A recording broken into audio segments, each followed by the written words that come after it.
안녕하세요, 정쌤입니다. 오늘은 쌍용자동차의 렉스턴 스포츠 칸 만나러 왔습니다. 고기 많이 먹고 큰 미국 정통 픽업 트럭에 맞선 한국인을 위한 픽업 트럭이라는 점을 전면에 내세웠는데요. 그렇다면 이 조선 픽업 트럭, 과연 조선인들의 마음을 사로잡을 수 있을지 함께 살펴보시죠. 국내 연간 픽업 트럭 시장 규모는 한 4만 대 정도 되는데요. 이 중에서 3만 3천 대 이상을 쌍용차가 차지하고 있습니다. 거의 대부분을 쌍용차에서 판매하고 있다고 봐도 무방한데요. 이외에 GM이 수입해서 판매하는 콜로라도가 한 5천 대 규모이고요. 지프의 글래디에이터도 있습니다. 특히 올해에는 포드의 레인저가 들어오면서 이 픽업 트럭 시장이 어떻게 바뀔지 보는 것도 하나의 관전 포인트가 되겠네요. 네, 렉스턴 스포츠카는 총 3가지 트림으로 운영이 됩니다. 와일드, 프레스티지, 노블레스 이렇게 3가지인데요. 2,800만 원부터 시작을 해서 3,000만 원 후반대까지 책정이 됩니다. 이 가격은 현대차의 중형 세단 소나타와 비슷한 가격인데요. 이 외에 세금적인 혜택도 있는데요. 이 칸과 스포츠 모델은 모두 연간 자동차세가 3만 원이 채 나오지 않아서 경제성을 갖췄습니다. 네, 렉스턴 스포츠카는 쉽게 보면 오픈형 렉스턴이라고 보시면 될 것 같아요. SUV인 렉스턴을 뼈대로 삼고 그 위에 트렁크가 아니라 오픈형 적재 공간인 데크를 얹은 건데요. 이전과 비교하면 정말 많이 바뀌었습니다. 왜일까요?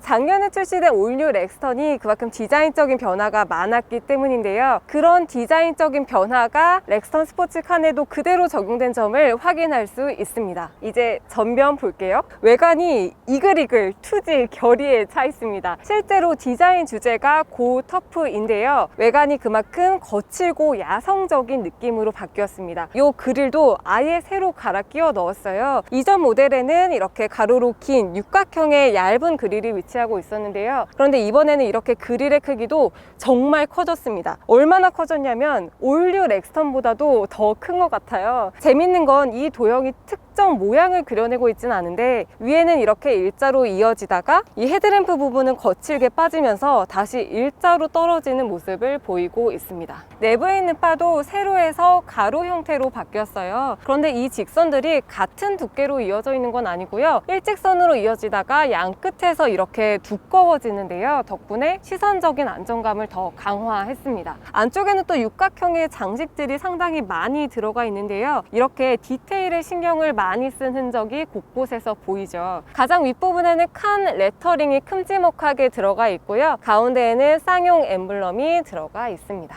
네, 헤드램프는 거의 동일합니다. 우선 큰 램프가 이렇게 2개 들어가 있고요. 바깥쪽으로 하얀색 문양이 들어가 있는 이 구성이 거의 비슷하게 들어가 있고요. 안개등이 조금 달라졌는데요. 이전에는 가로형으로 위치하고 있었는데 이번에 이렇게 세로형으로 바뀌면서 전체적으로 범퍼가 조금 길어 보이는 역할을 하고 있죠. 그리고 실제로 굉장히 깊게 들어가 있습니다. 네, 외장 색상은 총 8가지입니다. 화이트와 블랙, 그레이, 블루, 레드 해서 총 6가지가 있고요. 여기에 아마조니아 그린, 갤럭시스 그레이 이렇게 2가지가 추가가 됐는데요. 바로 이 색깔이 아마조니아 그린입니다. 실제로 보면 약간 매트한 그린 색깔에 가깝고 국방색을 표방했다고 하네요. 오늘 현장에서 한 4가지 정도 색깔을 봤는데 저는 이 색깔이 이 렉스턴 스포츠 칸의 어떤 캐릭터를 가장 잘 살린 것 같아요. 근데 실제로 계약 대수에서는 블랙이 가장 인기가 많았다고 합니다. 네, 전면에서 측면에서 후면으로 이어지는 이 캐릭터 라인이 상당히 재밌는데요. 이 헤드램프에서 파생된 라인이 동그랗게 이어지더니 다시 위로 솟았다가 아래로 내려가서 리어램프까지 이어지는 선을 보이고 있습니다. 이렇게 다채로운 선들을 이용해서 좀 근육질의 식스팩에 이런 인상을 구현하려고 한 것 같아요. 렉스턴 스포츠 칸의 전장은 5m 40이고요. 키는 1m 90cm에 가깝습니다. 이렇게 상당히 덩치가 커서 웬만한 미국 픽업 트럭에도 밀리지 않는 그런 몸집을 구현하고 있죠. 그러면 이렇게 큰 차 어떻게 탈까요? 여기 사이드 스텝이 있는데요. 이전보다 훨씬 간결해져서 편의성을 높였습니다. 그리고 자세히 보면 이런 디테일들도 곳곳에 들어가서 이 측면에서 볼 때의 디테일적인 멋도 잘 살려내고 있죠. 이번에 새롭게 적용된 익스테리어 패키지가 있습니다. 도어 부분과 이 휠 부분에 두텁게 블랙 가니쉬가 들어가고 있는데요. 이 블랙 가니쉬는 후면까지 이어져서 이렇게 테일게이트에도 들어갑니다. 이 테일게이트에는 칸 또는 스포츠 레터링이 들어가서 훨씬 더 대담한 이미지를 완성해주고 있고요. 그 밑에는 사륜구동의 훈장이죠. 이 사륜구동 로고가 이렇게 들어가 있네요. 네, 픽업의 백미죠. 데크입니다. 데크는 인공 구조물, 건축물을 의미하는데요. 여기서는 적재 공간을 뜻합니다. 지금 이 차의 경우 따로 밟고 올라가는 발판은 마련되어 있지 않네요. 데키가 170이 조금 안 되는데 가로로 앉았을 경우에 한 이 정도 길이가 됩니다. 지금 이 데크 공간이 정사각형은 아니고요. 가로, 세로의 길이가 약간 다른데 이 세로의 길이도 한 이 정도 되는 것 같네요. 그리고 깊이는 제 어깨 정도까지 올라옵니다. 가끔 도로에서 보면 뭐 요트나 망원경, 자전거 이런 것들이 있더라고요. 그런 거 싣고 차박을 떠날 수도 있겠죠. 스포츠의 경우 적재 용량이 1011리터 정도 되고요. 칸은 이것보다 25% 더 큰 1200리터가 조금 넘습니다. 적재 무게는 스포츠가 400kg, 칸이 500kg인데요. 리프 스프링을 적용하면 이 칸의 적재 용량은 700kg까지 늘어납니다. 네, 실내입니다. 실내 구성은 이전과 동일합니다. 대시보드가 이렇게 갈라져서 양옆에 송풍구가 들어가고 가운데 디스플레이가 들어가는 이 구성 역시 동일하고요. 여기에 약간의 세련된 요소들이 몇 개 가미가 되어 있습니다. 가장 먼저 핸들은 쌍용차의 기본 구성을 따르고 있고요. 이 뒤에는 7인치 LCD 계기판이 자리하고 있네요. 조금 작지 않나 싶은데 이건 주행을 통해서 한번 확인을 해볼게요. 그 옆에는 9.2인치 디스플레이가 들어갑니다. 이 디스플레이에는 애플 카플레이와 안드로이드 미러링 서비스가 지원이 되고요. 와이파이를 연결해서 안드로이드 애플리케이션을 양방향으로 사용할 수 있는 기능까지 지원이 된다고 하네요. 그 밑에 있는 장치들은 모두 물리 버튼이고요.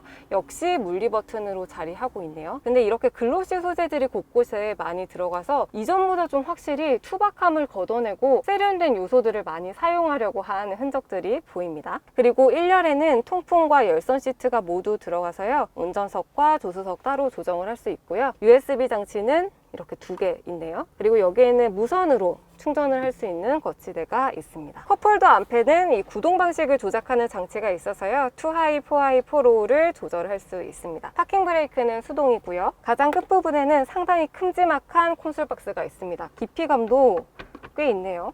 시트는 고급 나파 가죽 소재가 사용이 됐는데요. 부위별로 경도를 조금씩 다르게 한 3경도 쿠션이 들어가서 안락함을 높였습니다. 내장 색상에는 블랙과 브라운이 있는데 저희의 시승 차량에는 블랙이 적용됐습니다. 네, 2열입니다. 우선 2열의 공간성부터 볼까요? 머리 공간은 주먹이 한 1개 반 정도 들어가는 공간이고요. 무릎 공간은 좀 적습니다. 한 주먹이 2개가 겨우 들어가네요. 그리고 1열 밑에 발을 넣을 수 있는 공간도 마련이 되어 있고 이 가운데 부분의 턱은 그렇게 높지 않아서 가운데에도 사람이 앉을 수 있게 장치가 되어 있네요. 2열의 공조 장치는 이 송풍구 정도가 있고요. 1열에는 열선과 통풍이 들어가는데 2열에서는 열선만 선택을 할 수 있습니다. 암레스트는 생각보다 작아요. 그래서 컵홀더 이렇게 2개를 놓을 수 있는 장치만 마련되어 있고요. 1열과 마찬가지로 타고 내릴 때 쓸 수 있도록 여기 그립 핸들이 있습니다. 이 차는 오프로드 차이기 때문에 밖에서 먼지나 흙이 묻을 수 있잖아요. 그래서 그런 옷과 신발을 놓을 수 있는 이 언더 트레이도 마련이 되어 있어요. 이전에는 옵션 사양이었는데 이번 렉스턴 스포츠 칸부터는 이렇게 기본으로 들어가 있습니다. 이 공간이 상당히 유용하겠죠. 네, 이 차에는 직렬 4기통 2.2 디젤 엔진에 아이신 6단 자동 변속기가 조합이 되는데요. 그 결과 최고 출력 180마력, 최대 토크 42.8의 힘을 발휘합니다. 복합 연비는 10.0 정도 된다고 하네요. 네, 오늘은 조선의 픽업 렉스턴 스포츠 칸 만나봤습니다. 좀 부담스럽지 않을까 걱정했는데 오히려 픽업이 가진 낭만을 충분히 느낄 수 있는 시간이었습니다. 과연 이 렉스턴 스포츠 칸이 위기에 빠진 쌍용차의 구원투수가 될 수 있을까요? 오늘도 시청해주셔서 감사하고요. 다음에 또 멋진 차와 함께 돌아올게요. 감사합니다.